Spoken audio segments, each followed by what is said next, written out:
Welcome back to the channel, and here we are again. I think this is build 5 now. I've put the top ramp up, and you know what? I hate it. I don't like it.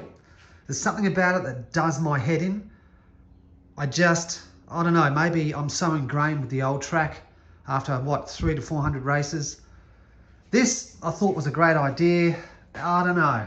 It's not sitting with me. So you know what? I'm going to pull it down. I'm going to start again.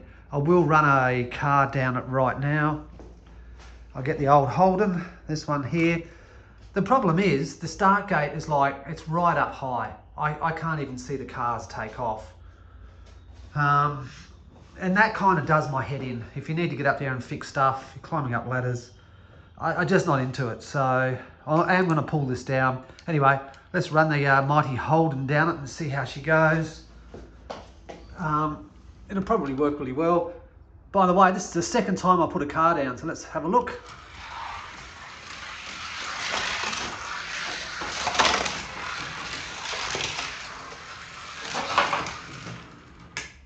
Yeah, nah.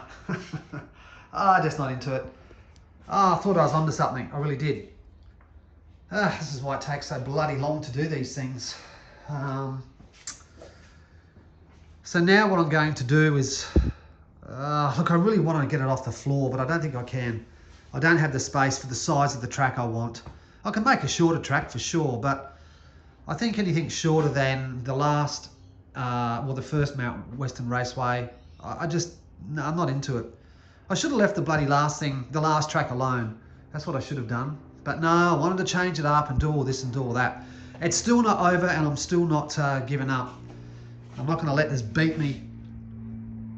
I really wish I could have built the Mount Panorama thing, but that also proved to be an impossible build because of the lack of space and the height I've got to get.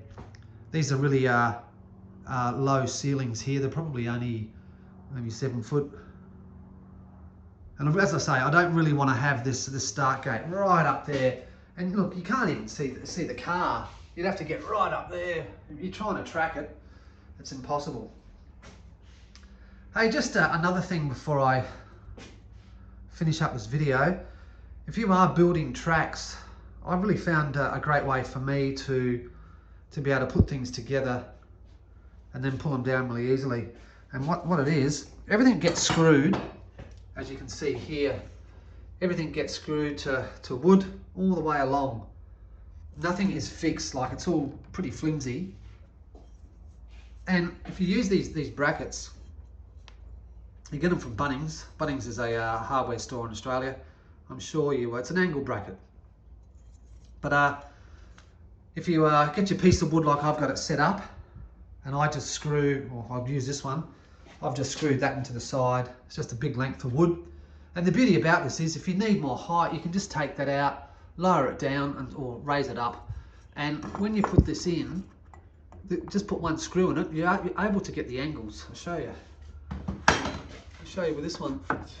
Hopefully it doesn't collapse on me. Oh, I shouldn't be using my left hand, hang on. Yeah, so you're able to move it to sort of get that angle. Now I can't get it back. Anyway, it's just a bit of a tip if you are building stuff. I use these boards.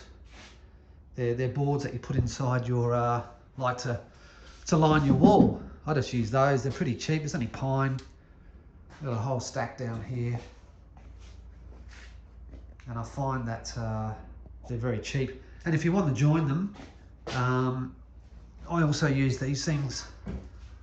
See under here, I use these things. Another metal bracket and just screw them on. So I find these really good actually. So anyway, I've rattled on enough about this. I'm going to strip this. I've got another idea.